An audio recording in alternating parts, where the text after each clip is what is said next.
Welcome to my YouTube channel के R tuition classes. मैं हूं आपका दोस्त कमल सिंह वेद। आज का जो टॉपिक है वो क्लास 10th की 6th चैप्टर है, जिसका नाम है द 100 ड्रेसेस। इसका पार्ट सेकंड है। ये फर्स्ट पार्ट मैं डिस्कस कर चुका हूं। अगर जिसने वो वीडियो नहीं देखी है तो डिस्क्रिप्शन बॉक्स में उसका लिंक आपको मिल जाएगा, या ऊपर आई बटन को आप क्लिक कर सकते हो, या आप मेरी प्लेलिस्ट में जाकर के भी उस वीडियो को देख सकते हो। तो चलिए स्टार्ट करते हैं अपनी वीडियो को। देखिए, हमारे चैप्टर का नाम है दी 100 dresses part second. Summary discuss करेंगे हम इसकी। हमने पिछली वीडियो में ये डिस्कस किया था कि जो वांडा थी उसकी ड्राइंग्स को फर्स्ट प्राइज मिल जाता है ड्राइंग कंपटीशन में। तो उसके बाद क्या होता है, लेकिन मैंने आपको बताया था कि वांडा उस दिन भी स्कूल नहीं आए थे। उस दिन वहां पर स्कूल के अंदर एक लेटर आता है, तो लेटर मिस मैसन द्वारा पढ़ा जाता है, जो कि भेजा था वांडा के पापा ने। तो कक्षा के कमरे का चक्कर लगा रही थी सारे बच्चे। प्रिंसिपल के दफ्तर से एक नोटिस आया। मिस मैसन ने इसे पढ़ा और अपने हाथ थपके, मतलब उनको विश्वास ही नहीं हुआ कि भाई ऐसा कुछ हो सकता है। उसने घोषणा की कि उसके पास वांडा के पापा का एक पत्र प्राप्त हुआ है, वह उसे कक्षा के सामने पढ़ेगी। सारे बच्चे इकट्ठा हो जाते हैं फिर। अब पत्र का पढ़ा जाना। मिस मैसन पत्र पढ़ने के लिए तैयार हो गई थी, सभी विद्यार्थी सुनने को तैयार हो गए थे। वांडा ने भी वांडा के पत्र में वांडा के पिता ने लिखा था। उन्होंने लिखा कि वांडा और जैक, वांडा का भाई है जैक, अब और स्कूल में नहीं आएंगे। वे एक बड़े शहर में जा रहे हैं, मतलब बोगिन साइट्स में रहा करते थे वो, अब वो कहीं और शिफ्ट हो रहे हैं। और अधिक बेहूदे मजाक नहीं, मतलब कि अब उनके साथ कोई और मजाक नहीं करेगा उनके रहने की जगह से रिलेटेड, ना ही मजाकिये उनके नाम होंगे। तो मतलब उनके पापा को भी ये पता था कि उसके बच्चों का वहां पर मजाक उड़ाया जा रहा है। पत्र के प्रति अब प्रतिक्रिया क्या रिएक्शन आती है, गहरी शांति छा जाती है पूरी क्लास में। मिस मैसन समझ गई थी कि क्या मामला है, कि बच्चे इसका मजाक बनाया करते थे और इसलिए इसने स्कूल छोड़ दिया है। उसने बताया कि कोई भी किसी की भावना को ठेस नहीं पहुंचाएगा, कोई किसी को गलत नहीं कहेगा। यह इसलिए था कि उसका नाम बहुत लंबा था, वांडा पेट्रोन्स्की, थोड़ा लंबाई नाम था।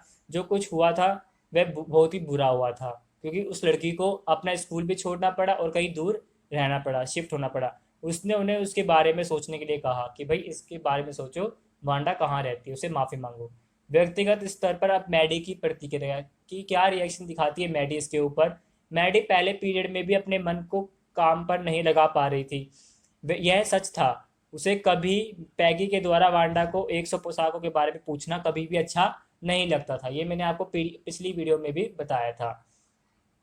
उसने कुछ नहीं कहा था, वह शांत खड़ी रही, परंतु वह और भी बुरा था, क्योंकि देखो शांत रहना कोई सॉल्यूशन थोड़ी ना, हमें रिएक्ट करना चाहिए किसी चीज़ के ऊपर। वह डरपोक थी, क्योंकि वो डरा करती थी कि पैगी उससे कभी भी अपनी दोस्ती या फ्रेंडशिप ना तोड़ ले। ठीक है, पैगी ने कभी भी नहीं सोचा था कि वे इतने ज़्यादा कमीने हैं या फिर इतने ज़्यादा बुरे हैं। मैडी का निर्णय। अब मैडी को आश्चर्य था कि क्या वह कुछ कर सकती थी। उसे लगा कि अब हम क्या कर सकते हैं इस विषय पर। वह चाहती थी कि वह वांडा को बता सकती थी कि उसका अर्थ उसका अपमान करने का नहीं था। मतलब वो चाहती थी कि भाई हम दिल से हर्ट नहीं करना चाहते थे, हमारा ऐसा कोई लक्ष्य नहीं था जो तुम्हारी भावनाओं को ठेस पहुंचाए। मैडी ने कुछ करने का निर्णय लिया। वह वांडा पेट्रोन्स्की को ढूंढने के लिए पक्का मन बना लेती है। वह और पैगी बोगिंस हाइट जाएंगे। वे वांडा को बताएंगे कि वह मुकाबला जीत गई थी, उसने फर्स्ट प्राइज जीता था। तो वांडा के बारे में अब पैगी का मन, मैडी के मन के बारे में अब डिस्कस किया। पैगी क्या सोचती थी, स्कूल बंद हो गया था, स्कूल की छुट्टी हो गई थी। दोपहर के बाद पैगी ने मैडी को वांडा के घर जाने के लिए सहज भाव में ही कह दिया कि भाई हमें उसके घर पे चलना चाहिए, माफ़ी मांगनी चाहिए और बताना चाहिए कि वो फर्स्ट प्राइज जीत चुकी है। पैगी ने मैडी को बताया कि उसने कभी भी विदेशी नहीं कहा था। उसने कभी नहीं सोचा था कि वांडा उसका मजाक उड़ाए जाने के बारे में सोचेगी। उन्होंने ये कभी नहीं सोचा था कि वो उसको इतना दिल पे ले लेगी कि उनको अपना घर बारी छोड़कर जाना पड़ेगा दूसरे शहर में। उसने सोचा था कि वांडा एकदम गूंगी थी। वो सोचते थे कि भाई वांडा तो कुछ कहती ही नहीं है, चुपचाप सी रहती है, तो इसका मजाक उड़ा सकते हैं कभी भी। बट ऐसा नहीं था, वो अंदर से फील कर रही थी इस चीज़ को। अब देखो वांडा के बारे में मैडी का मन, उसने कुछ कहा ही नहीं। उसे आशा थी कि वे वांडा को ढूंढ निकालेंगे। वे उसे बताना चाहते थे कि उसने दुख था इस चीज़ का कि उसने उसका मजाक बनाया है। वह उसे बताएगी कि वह वहाँ से दूसरे स्थान पर ना जाए, इसी स्कूल में आए और यहीं पर रहे बोगिन हाइट्स में। वांडा के घर पे पहुंचना। आखिरकार पैगी और मैडी बोगिन हाइट्स पर जाते हैं। वांडा के घर पर पहुंच जाते वो दोनों। घर टूटा फूटा था क्योंकि झुग्गी झोपड़ियों का इलाका था ना, परंतु साफ दिखाई दे रहा था। उसने मैडी को वांडा की एक पोशाक याद दिला दी। वहां पर जीवन का कोई भी निशान नहीं था, कोई भी लोग वहां पर नहीं रहा करते थे, बहुत ही कम लोग थे वहां पर। पैगी ने दरवाजे को खटखटाया, परंतु कोई भी जवाब वहां से रिप्लाई नहीं आया। पेट्रोन्स जा चुके थे, जो उनका सरनेम यहाँ पे यूज किया है कि जो उनका परिवार था पेट्रोन्स वो जा चुके थे वहां से। वे कैसे पश्चाताप करेगी, अब उन्होंने लगा कि अब वो माफी कैसे मांगेगी यार। अब अपना जो पश्चाताप था वो किसके द्वारा करेगी, कैसे कर पाएंगी। तो यहाँ पे वांडा के बारे में पैगी के विचार दिखाए गए हैं कि पैगी ने मैडी को बताया कि वे उस समय कुछ नहीं कर सकती थी। जब उसने वांडा को उसके पोशाक के बारे में पूछा था तो उसे उसकी ड्राइंग के बारे में अच्छा विचार आ रहे थे। जब उन्होंने उसको पूछा ना कि भाई तुम्हारे पास कितनी ड्रेसेस है, तो उसने कहा था ना कि 100 ड्रेसेस है मेरे पास। उस समय उसको एक हिंट मिल गया था कि अगले ड्राइंग कंपटीशन में मुझे क्या ड्रॉ करना है, और उसने भी 100 की 100 ड्राइंग अलग अलग तरह की सुनहरे रंगों से डिज़ाइन करके उसने वहां पर लगा दी थी और कंपटीशन जीत लिया था। वह संभवतः उसके बिना मुकाबला नहीं जीत पाती थी अगर वो उसको हिंट नहीं देते कि भाई 100 ड्रेसेस बनाने चाहिए। 100 ड्रेसेस अगर आता ही नहीं उसके माइंड में तो वो मुकाबला जीत ही नहीं सकती थी। रात को मैडी ने पैगी को इस विचार के बारे में सोचा। उसने उस रात वह सो नहीं सकी। उसने वांडा, उसकी पोशाक और उसके घर के बारे में वो सोच रही थी। वह सोचती रही, आखिरकार एक उसने बहुत ही इम्पोर्टेंट डिसीजन लिया। उसने यदि किसी ने उसके सामने किसी दूसरे का मजाक उड़ाया तो उसे कुछ कहने का निर्णय लिया। मतलब कि अब उसने सोचा था कि भाई अब कोई भी किसी का मजाक बनाएगा ना तो मैं सहन नहीं करूंगी, मैं तभी के तभी उसके ऊपर आवाज़ उठाऊंगी। वह उसके लिए पैगी की मित्रता भी छोड़ सकती थी। उसने कहा था कि अब भले ही कुछ भी हो जाए, अब मैं पैगी का भी साथ छोड़ दूंगी, लेकिन मुझे वांडा का अब और मजाक या वांडा जैसे किसी और बच्चे का मजाक अब नहीं बनाने दूंगी मैं। वो उसको बर्दाश्त नहीं कर सकती थी। वह किसी को भी कभी भी उदास अब नहीं करेगी। पैगी और मैडी द्वारा वांडा को पत्र लिखना, अब वो भी पश्चाताप करना चाहती थी। तो वो सोचती थी कि भाई अब हम तो उसके घर नहीं जा सकते तो उसको पत्र ही क्यों ना लिखा जाए। तो शनिवार को मैडी पैगी के साथ थी। वे वांडा को एक पत्र लिख रहे थे। वे केवल मैत्रीय पत्र था, मतलब सिर्फ एक फ्रेंडशिप टाइप का एक लेटर था, कोई फॉर्मल या इनफॉर्मल टाइप नहीं था। सिर्फ वो दोस्त के नाते उसको लिख रही थी। उन्होंने वांडा की ड्राइंग की तारीफ की। उसके कहने का अर्थ था कि उन्हें दुख था कि भाई वो लड़की वहां से क्यों चली गई, सिर्फ एक मजाक बनाने के ऊपर। उन्होंने पत्र को बोगिन हाइट्स भेज दिया। बोगिन हाइट्स का उन्होंने एड्रेस दिया। वांडा की तरफ से कोई भी उत्तर नहीं आया। उस पत्र के बारे में अब देखो, वांडा की तरफ से कोई भी जवाब नहीं मिला था। पैगी ने उसे भूलना आरंभ कर दिया था। पैगी अब ये सब चीज़ें भूल चुकी थी। वो चाहती थी कि भाई अब अपनी लाइफ में आगे बढ़े। चली गई वांडा, है ना, वांडा गई तो अब कोई और आएगा। तो वो उस चीज़ को बिल्कुल भूल चुकी थी कि हमने किसी का मजाक बनाया था या कोई लड़की हमें यहाँ से चली गई थी। मैडी ने वांडा के बारे में भाषण करते हुए सोने की कोशिश की, लेकिन बट वो सोच उसके बारे में वो भूलना चाहती थी, बट भुला ही नहीं पा रही थी। वो सोने की कोशिश कर रही थी। मिस मैसन को वांडा का पत्र क्रिसमस के समय में प्राप्त हुआ। ठीक है, क्रिसमस का टाइम आया क्लास के अंदर और मिस मैसन को उसका पत्र मिला। स्कूल के अंतिम दिन मिस मैसन ने क्लास को वांडा का एक पत्र दिखाया कि भाई वांडा का पत्र आया एक और। यह पत्र उसके नाम था। ठीक है, मैडी और पैगी के नाम था ये। मिस मैसन ने पत्र को क्लास में पढ़कर सुनाया। वांडा के पत्र के बारे में अब यहाँ पे क्या डिस्क्रिप्शन दिया हुआ है ये देखो। वांडा ने मिस मैसन को लड़कियों को यह बताने के लिए पत्र लिखा था कि वे उन 100 पोशाकों को रख सकती थी। अब उसने कहा था वांडा ने कि जो मैंने 100 ड्रेसेस, जो 100 पोशाक मैंने बनाई थी, उनको सभी बच्चे एक एक करके अपने पास रख सकते हैं।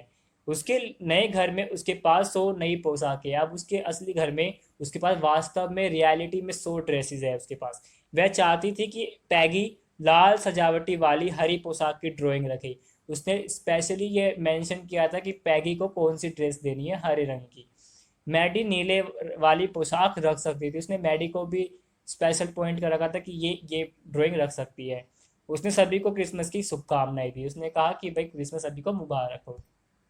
तो इस पर पैगी की क्या प्रतिक्रिया आती है ये देखो। घर वापसी पर मैडी और पैगी ने अपनी ड्राइंगों को ध्यानपूर्वक पकड़ा। उन्होंने घरों को सुंदरता से सजाया गया था। ठीक है, क्योंकि क्रिसमस का टाइम था। हवा में क्रिसमस की तरह खुशबू थी। हर जगह एक माहौल हो जाता है ना, जैसे दिवाली का अगर फेस्टिवल आता है यार, तो हर जगह देखते हो कि दिवाली दिवाली दिवाली, पटाखे बम मिठाइयों की चर्चा होती है, घरों की सफाई हो रही होती है, पेंट वगैरह करवाते हैं। उस तरह का वहाँ पे माहौल था क्रिसमस की तरह। बर्फ पर रोशनी अलग तरह से ही चमक रही थी या फेंक रही थी। पैगी ने बताया कि वांडा के पत्र, यहाँ पे टाइपिंग मिस्टेक हो गई मुझसे, ठीक है। वांडा के पत्र ने दिखा दिया था कि उसे उनका पत्र मिल गया था, ठीक है। जो बोगिन हाइट्स में उन्होंने भेजा था ना पहले लेटर, वो उसको मिल गया था, तभी तो उसने रिप्लाई किया ना। उसे स्थान पसंद था जहाँ पे वो रह रही थी। वह उन्हें भी पसंद करती थी, वो उनको वास्तव में अपना फ्रेंड मानती थी, बट कंडीशन या सरकमस्टांसेस ही कुछ ऐसे हुए जो उसको वहाँ से जाना पड़ा।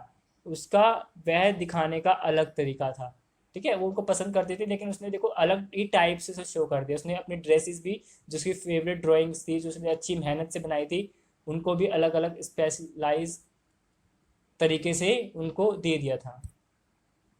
मैडी को दी गई ड्राइंग के बारे में, मैडी ने विभिन्नता से सोचा, ठीक है, अलग नज़रिए से सोचा। उसने दुख महसूस किया कि वह वांडा से अब फिर कभी नहीं मिल पाएगी। उसके बीच में वह वास्तव में चीज़ों को कभी भी सही नहीं कर पाएगी। जो उनके बीच में एक दरार पड़ गई थी, या एक कह लो एक गलत फहमी, मिसअंडरस्टैंडिंग उत्पन्न हो गई थी कि भाई वो सब मजाक बनाते, उसको ठेस पहुंचाते, उसको हर्ट करते हैं, वो उन चीज़ों को ठीक नहीं कर पाएगी अब फ्यूचर में।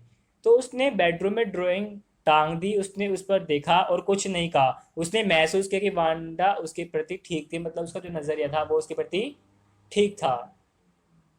उसकी आंखों में आंसू थे। उसने ड्राइंग को ध्यानपूर्वक पढ़ा, या उसने देखा ड्राइंग को।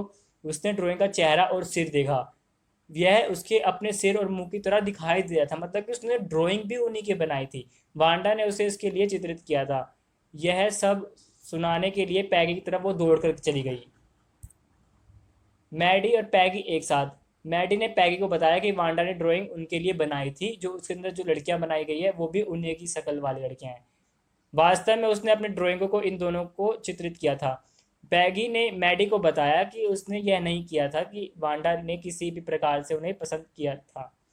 कहने का मतलब इस लाइन का यार कि वो उनको हमेशा पसंद करती थी। वो ऐसा कभी भी शो नहीं किया वांडा ने कि वो उनको पसंद नहीं करती, वो हमेशा से उनको पसंद करती थी। अंडरस्टैंडिंग हो गई इन दोनों बच्चों के बीच में कि वो समझने लगे कि वांडा तो बस चुपचाप रहने वाली लड़की है और हम ज़्यादा स्मार्ट है।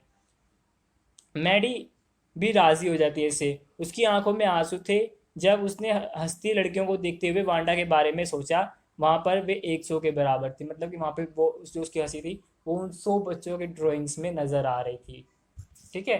तो भाई यही था तुम्हारा चैप्टर यार। अगर वीडियो अच्छी लगी तो लाइक कर देना, शेयर कर देना अपने दोस्तों के साथ, और चैनल पर नए हो तो चैनल को सब्सक्राइब कर देना।